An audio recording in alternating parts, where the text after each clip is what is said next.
Africa has always been rich in gold, land, people, and power. But for centuries, that power was extracted, stolen, bought, and betrayed. Now in the heart of the Sahel, a storm is rising, not of chaos, but of awakening. And at the center of it all, three men: Assimi Goïta, Ibrahim Traoré, Abdourahamane Tchiani. Soldiers to some, saviors to others. Together, they are redrawing the lines not just on a map, but in the minds of a continent. This is the story of a new Mali, of a new Africa, and of a future being written by African hands. He diversified military partnerships, notably with Russia, to train and equip a new generation of Malian forces, loyal only to Mali. And slowly, stability began to return, not perfectly, but independently. But Goïta knew guns alone would not save Mali. To build a nation, you must educate it, feed it, empower it. One of his boldest moves? Investing heavily in agriculture to end Mali's dependence on imported food. Under Goïta, Mali launched the Feed Ourselves initiative, a sweeping program aimed at boosting local rice and cereal production, training young entrepreneurs, and reclaiming abandoned farmlands. In villages once dependent on international food aid, grain is now grown and sold by local hands. Education reforms followed. Schools once neglected were reopened. Curriculums were restructured, placing African history, identity, and self-reliance at the core. Goïta's vision: a generation that doesn't just memorize colonial timelines, but understands their own greatness. He declared, "Our children must learn who we are before others tell them who they should be." But one shadow still looms: the CFA Franc, a colonial currency used in 14 African nations, controlled by the French treasury. Goïta has taken steps to break free. Mali is now exploring monetary alternatives with Burkina Faso and Niger, including the creation of a sovereign currency for the Sahel Alliance. It won't be easy, it won't be fast, but it's happening. These changes have come at a cost. Sanctions by ECOWAS, condemnations from the West, aid suspended, trade disrupted. But Goïta refused to blink. "Let them take their money," he said, "if it comes with chains." And as the hardship set in, something remarkable happened. The people endured, because for the first time in years, they believed in the hardship. It wasn't imposed, it was chosen for freedom. Mali is not walking alone. From Ouagadougou to Niamey, a common dream is echoing across the Sahel. In Burkina Faso, Captain Ibrahim Traoré, a fiery revolutionary in fatigues, has captured the imagination of a restless youth. In Niger, General Abdourahamane Tchiani has drawn a line in the sand, daring the world to cross it. Together with Goïta, they have formed something bigger than a military alliance. They've lit the torch of a movement. In 2023, they officially created the Alliance of Sahel States, a political and defense pact designed to protect one another against coups, interventions, or invasions. This wasn't just about defending borders, it was about defending dignity.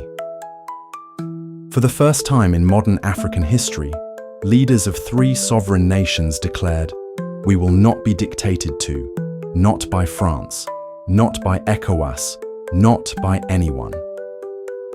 In January 2024, the alliance took a bold step, withdrawing from ECOWAS, an organization once seen as the hope of West African unity.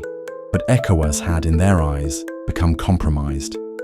It no longer spoke for the people, only for those who answered to Paris, Brussels, and Washington. Traoré, Tchiani, and Goïta walked out, and they never looked back. These men are not perfect.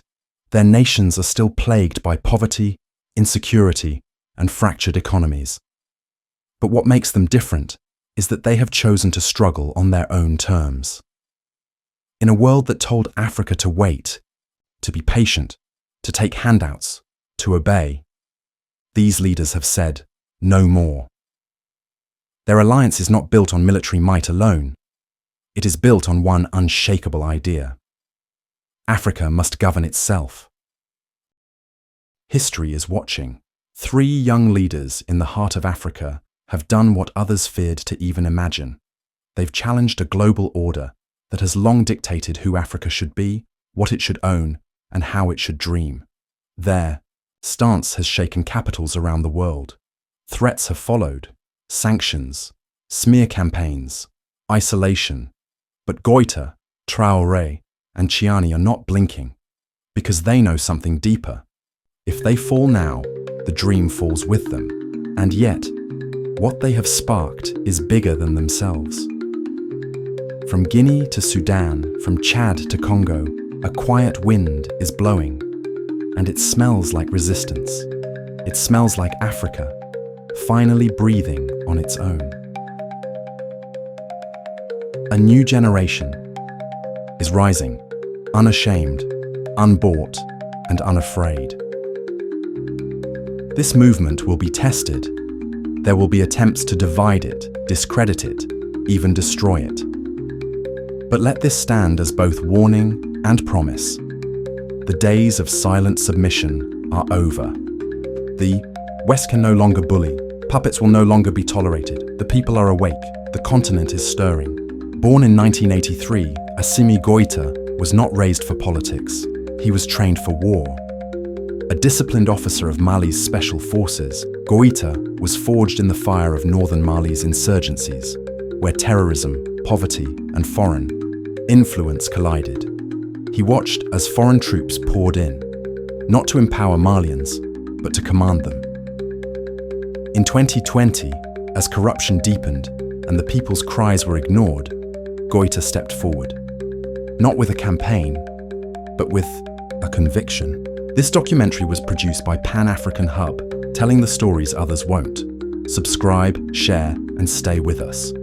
As Africa writes her future, on her own terms. He led a coup that shocked the West, but felt like relief to the people. To some, he was a soldier breaking order. To many, he was the order that had long been broken. As Mali moved to reclaim its sovereignty, others watched and followed. In Burkina Faso, a young officer named Ibrahim Traoré, just 34, rose to power, demanding the end of colonial interference. In Niger, General Tchiani made his own stand, breaking from Western command and declaring a new path for his people. Together, they created the Alliance of Sahel States, not just a military bloc, but a vision. 3 nations, united not by language or tribe, but by the will to be free. They expelled foreign troops, tore up exploitative military deals, and demanded a new relationship with the world, one built on respect, not control. Assimi Goïta did not come to power with bombast or grand speeches. He came with discipline, precision, intent. From day one, Goïta understood. Political independence means little if it does not touch the lives of ordinary Malians. So he began where all great nations must begin, with vision. Dear citizens of the Confederation of the States of the Sahel, it is with a deep sense of responsibility and brotherhood that I address you today on this commemoration of the date that changed the course of our shared history. His first mission was sovereignty, not the symbolic kind, the real kind. He expelled French military forces, cancelled controversial defense agreements, closed channels where external powers dictated Mali's future through hidden strings. To the world, it was rebellion. To Malians, it was reclamation. For the first time in decades, decisions were being made in Bamako, not Paris, not Brussels, not Washington. Next came security. For too long, Mali's fight against terrorism had been outsourced. Foreign troops patrolled Malian streets, yet the violence never ceased. The north remained lawless. Civilians were caught in the crossfire. Goïta decided Mali would defend itself.